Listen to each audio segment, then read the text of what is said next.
Hello students, welcome to my YouTube channel. This is the second part of compound interest. First part का link आपको description में मिल जाएगा। Telegram channel का link भी आपको description में मिल जाएगा, जहां से आप लेक्चर की स्लाइड्स जो हैं वो डाउनलोड कर सकते हैं। इसको देखने से पहले कंपाउंड इंटरेस्ट का पार्ट 1 प्लीज जरूर देख लीजिएगा, और सिंपल इंटरेस्ट के भी दोनों पार्ट देख लीजिएगा अगर आपने अभी तक नहीं देखे हैं तो चलिए शुरू करते हैं आज का लेक्चर और देखते हैं पहला क्वेश्चन क्या है हमारे पास। तो फर्स्ट क्वेश्चन हमारा क्या कह रहा है जी। एक मिनट रुक जाइए, मैं जरा पेन एडजस्ट कर लूं, पेन का रंग भी बदल लेते हैं आज जरा। पहला क्वेश्चन कहता है at what rate of compound interest per annum will a sum of rupees 1200 become rupees 1348.32 in 2 years.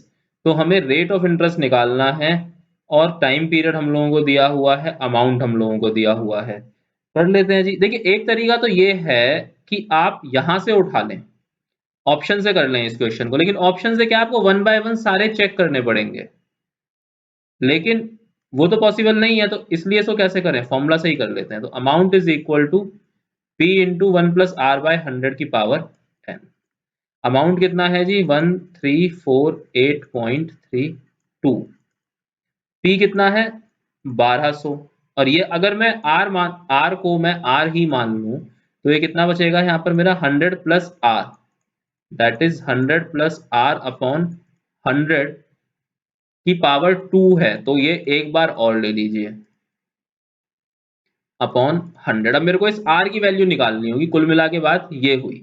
तो क्या कर सकते हैं जी, देखिए 2 0 से 2 0 तो ये हो गए सीधे सीधे कैंसिल आउट, ठीक है। इसको हटाया तो अपॉन आया 100, इस 100 से ये 100 हो गया कैंसिल आउट। कुछ तो आसानी हुई। अब इस 12 को ले आइए यहाँ पे नीचे, 134832 अपॉन 12, और ये क्या बनेगा 100+r into 100+r, it will become 100+r का स्क्वायर। कर दीजिए इसको, 12 से आप डिवाइड कर लीजिए, 12 से डिवाइड करने पर क्या आएगा 11236। जब आप इसको 12 से डिवाइड करेंगे पूरा तो ये बनेगा 11236। 11236 इज इक्वल टू 100+r का स्क्वायर। तो ये स्क्वायर जब इधर आएगा तो इसका मतलब इसका आप निकाल लीजिए रूट। रूट कैसे निकालते हैं, प्राइम फैक्टराइजेशन कर लेते हैं। सिंपल तरीका तो वही है, लेकिन थोड़ा लंबा पड़ता है। 2 पंजे 10, 2 छिके 12, 2 एकम 2 और 2 अट्ठे 16, 2 दूनी 4, 2 अट्ठे 16, ना जाने की 0, 2 नाम 18। अभी किससे जाएगा 8 और तो 10 और 9 19। अब ये अटक गया यहाँ पे सवाल आपका। अब आप इसको बैठे बैठे देखते रहिए कि ये किससे डिवाइड हो सकता है। तो ये किससे डिवाइड होगा 2 8 0 9, 9 और 8 17 और 2 19, नहीं पता चल रहा। तो चलिए दूसरा मेथड देख लेते हैं। अब पहले एक पर, तो एक पर जाने से क्या आया 0, और एक 2, ऊपर से क्या आएगा निकल के 12, फिर ना जाने की 0, क्योंकि 12 तो डिवाइड ही नहीं होता किसी से भी। ऊपर से फिर आप क्या लेंगे, यहाँ से दूसरा पेयर आप उतारेंगे किस चीज का 36 का, और अब ये किससे जाएगा यहाँ पे 204 इंटू 4 कर लीजिए, 4 चौक 16, 1 4 दूनी 8, नहीं बनी। अब 206 से कर लीजिए, 6 दूनी 12, भाई ये तो बात बन गई। तो इसका अंडर रूट कितना आया 106। तो 100+r किसके बराबर हो गया 106 के बराबर हो गया। तो r किसके बराबर हो गया 106 minus 100, that is 6% per annum के बराबर हो गया। अब अगर आप लोगों को स्क्वायर रूट निकालना सीखना है तो जो बेसिक कैलकुलेशंस की वीडियो है प्लेलिस्ट में आपको मिल जाएगी। बेसिक कैलकुलेशन की वीडियो से आप स्क्वायर रूट निकालना सीख सकते हैं, वहां पर मैंने बताया हुआ है स्क्वायर रूट कैसे निकाला जाता है। चलिए अगला कर लेते हैं सवाल। Albert invested an amount of rupees 8,000 in a fixed deposit scheme for 2 years at compound interest 5% per annum. How much amount will Albert get on maturity of the fixed deposit? बहुत आसान सा है ये। क्या है देखिए, P is equal to 8,000, T is equal to 2 years and time period is rate कितना है 5%। तो फर्स्ट ईयर में कितना ब्याज बनेगा? 8000 इंटू 5/100, तो कितना बना? 8 पंजे 40, यानी 400 रुपए बना। सेकेंड ईयर में कितना बनेगा? सेकेंड ईयर के लिए कितना हो गया? 8000 प्लस 400, यानी 8400। अब इसके ऊपर 5% लग जाएगा, तो ये कितना बना? 5 चौक 20, 2 5 अट्ठे 40 और 2 42, तो कितना हुआ? 400 और 420, इसका मतलब हो गया 820। तो कुल अमाउंट कितना पेएबल हुआ उसको? 8000 प्लस 820, यानी 8820। That is option C. कहाँ है जी सी? ये रहा ऑप्शन सी। दूसरा तरीका क्या था? वही फॉर्मूला में सीधा पुट कर दीजिए। P 1 प्लस आर बाय 100 की पावर कितनी हो जाती? 2। तो ये क्या हो जाता? 8000 इंटू आर कितना है? 5, यानी 105/100 इंटू 105/100। तो क्या हो जाता है जी? 2 0 से 2 0 ये कट, 1 0 से 1 0 ये कट। अब आप इनको तीनों को मल्टीप्लाई कीजिएगा, 10 से डिवाइड कीजिएगा, आपका यही आंसर निकल कर आएगा 8820।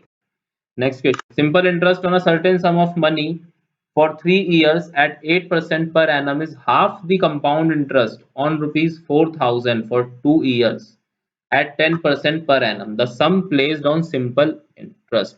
तो क्या करिएगा? पहले 4000 पर 2 साल के लिए 10% के हिसाब से क्या निकाल लीजिए? कंपाउंड इंटरेस्ट निकाल लीजिए। ये जो है ना, इसका कंपाउंड इंटरेस्ट निकाल लीजिए। कैसे निकालेंगे? प्रिंसिपल है 4000, टाइम पीरियड है 2 और रेट ऑफ इंटरेस्ट है 10% पर एनम। तो फर्स्ट ईयर का इंटरेस्ट क्या हो जाएगा? फर्स्ट ईयर में इंटरेस्ट हो जाएगा 4000 इंटू 2, सॉरी 2 नहीं, इंटू 10/100। तो कितना आया? ये 400 रुपए आया। अब सेकंड ईयर का इंटरेस्ट कितना हो जाएगा? सेकंड ईयर के लिए प्रिंसिपल कितना बन जाएगा? 4000 प्लस 400। क्यों? क्योंकि कंपाउंड इंटरेस्ट है। 4400 इंटू 10/100 कट गया, कितना आया? 440। तो 400 प्लस 440 कितना आया? 840 रुपए। इसका मतलब क्या हुआ? 840 रुपए का उसने इंटरेस्ट पे करा। और सिंपल इंटरेस्ट कितना हो रहा है? सिंपल इंटरेस्ट जो वो कंडीशन में क्या कह रहा है? Simple interest on a certain sum of money for 3 years at 8% per annum is half the compound interest, यानी इसका हाफ कर दीजिए। इसका हाफ कितना होगा? 420। इतना क्या है? सिंपल इंटरेस्ट है, उठा के फॉर्मूला में रख दीजिए। 420 इज इक्वल टू एक्स, यानी प्रिंसिपल अमाउंट जो मुझे कैलकुलेट करना है, rate of interest 8, time period 3/100। तो ये कितना हो गया?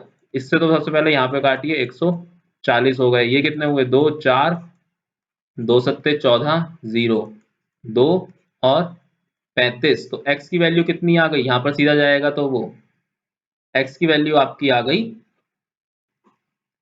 2। तो कितनी आई? 3500/2, विच इज इक्वल टू 1750। तो कितना प्लेस करा था सिंपल इंटरेस्ट? 1750। ये हो गया, सी ऑप्शन है आंसर। जो सिंपल इंटरेस्ट इतने रुपए के ऊपर, सिंपल इंटरेस्ट पर जो उसने पैसा लगाया था वो था 1750 रुपए। अगला क्या है? If the simple interest on a sum of money for 2 years at 5% per annum is ₹50, what is the compound interest on the same at the same rate for the same time? तो सबसे पहले आपको इसमें क्या करना है? Principal amount निकालना पड़ेगा। निकाल लीजिए। S I is equal to P into R into T upon 100। तो क्या हो गया? एस आई क्या है मेरा?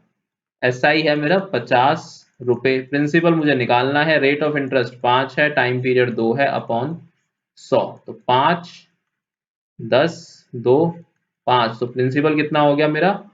500 रुपए। इस प्रिंसिपल के ऊपर कंपाउंड इंटरेस्ट कितना होता? सेम रेट ऑफ इंटरेस्ट और सेम टाइम के लिए। तो फर्स्ट ईयर में कितना बनता है इसके ऊपर?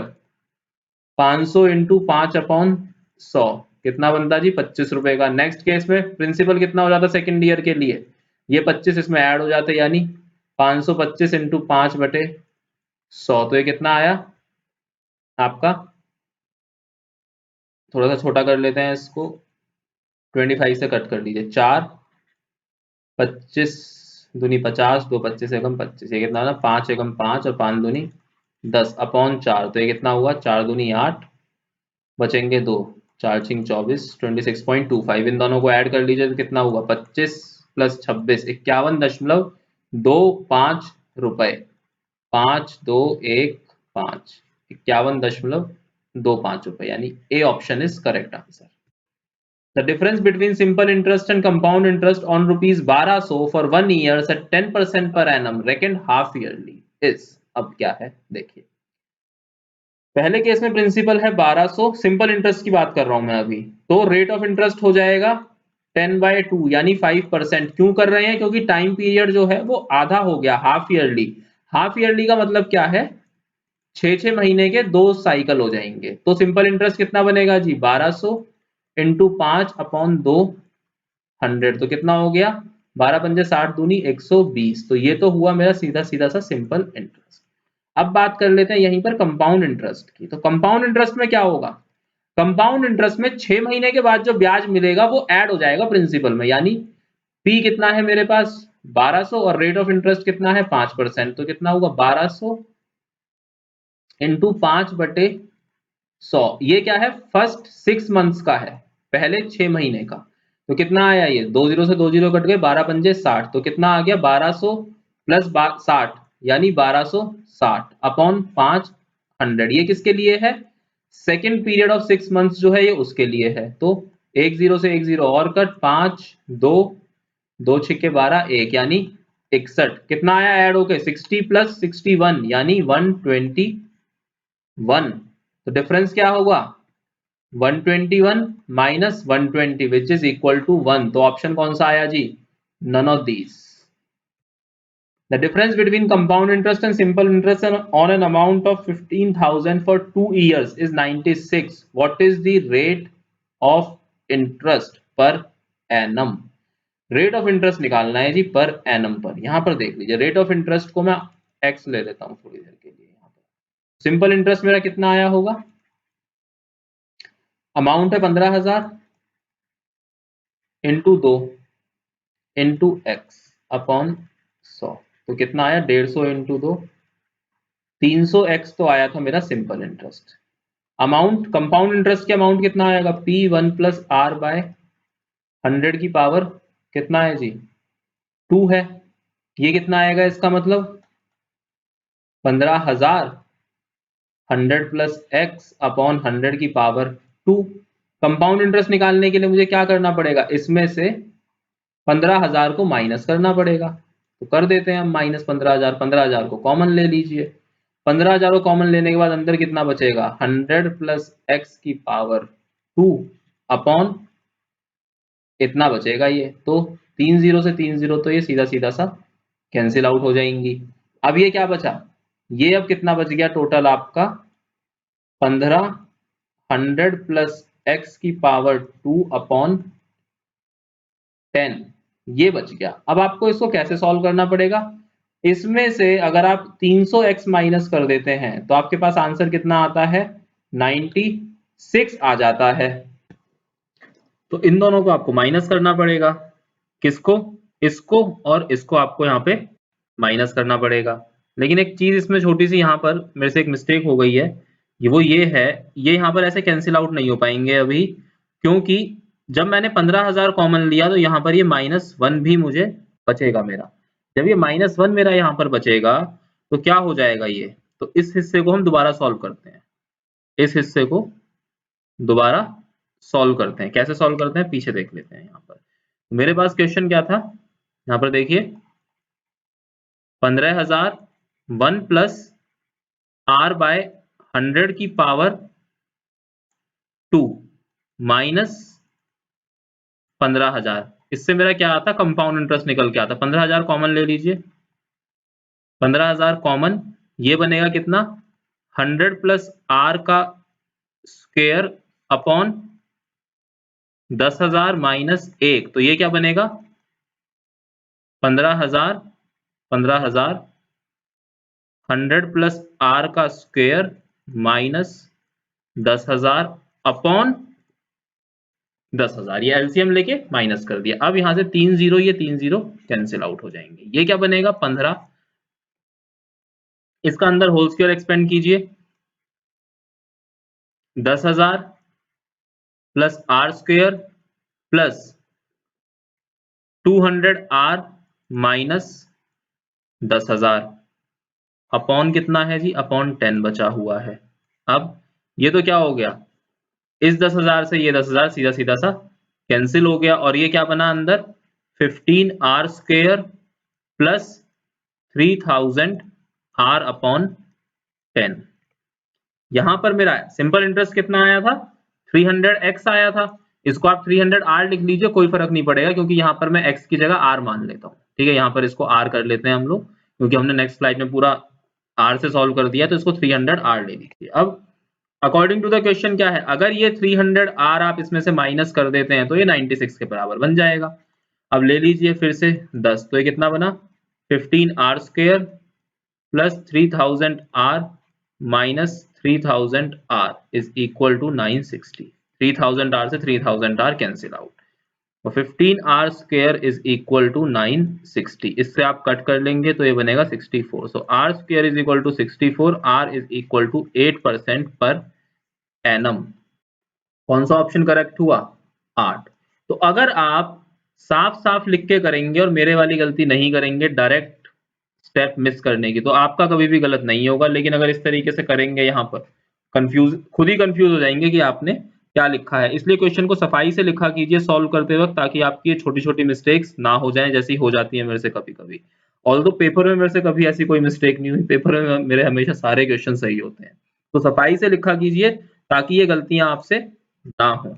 अगला क्वेश्चन है नहीं, यहाँ पर कंपाउंड इंटरेस्ट भी खत्म हो जाता है। Please like share and subscribe and bell icon जरूर दबा दीजिएगा ताकि आप लोगों को अपडेट मिल जाए चैनल के।